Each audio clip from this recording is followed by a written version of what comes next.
बच्चों, मैं हूं अलका और आप सुन रहे हैं आज की कहानी। आज की कहानी का नाम है बुद्धिमान खरगोश। बहुत पुरानी बात है। किसी जंगल में एक तालाब था।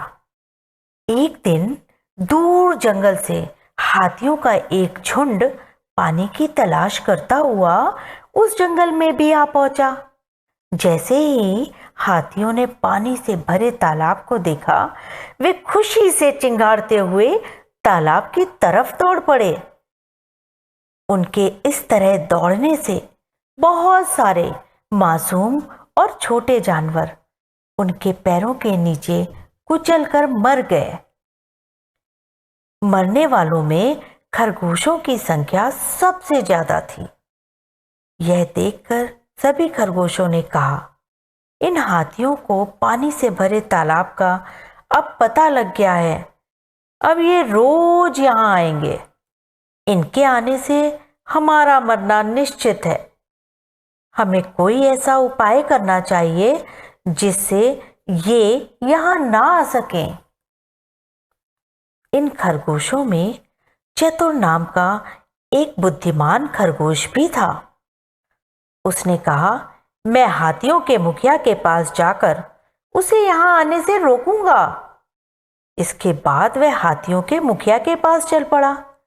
हाथियों के झुंड के पास पहुंचने पर वह एक बड़ी सी चट्टान पर चढ़ गया और हाथियों के मुखिया से बोला, हे हाथियों के मुखिया, मेरा प्रणाम स्वीकार करिए। यदि आपकी आज्ञा हो तो मैं अपने आने का कारण बताऊं। खरगोश की बात सुनकर हाथियों के मुखिया ने कहा, हाँ हाँ नन्हे खरगोश, तुम अपने आने का कारण बता सकते हो। इस पर खरगोश ने कहना शुरू किया, हे शक्ति के स्वामी, तालाब पर आपके और आपके साथियों के आने से हम जैसे छोटे जानवरों का असमय ही अंत हो रहा है। हम और हमारे जैसे ना जाने कितने ही छोटे जानवर आपके भारी भरकम पैरों के तले कुचले जा रहे हैं। दया करके उस तालाब पर ना आए।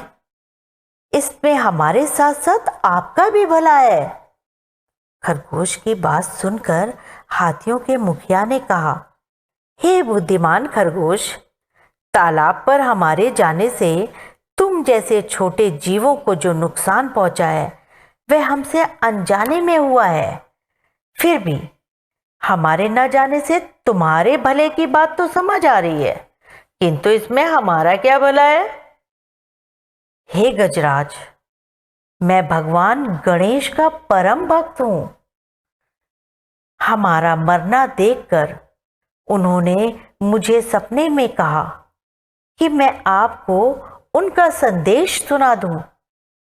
आप तालाब पर ना आए, नहीं तो वे आपको शाप देकर झुंड सहित खरगोश बना देंगे। खरगोश ने कहा।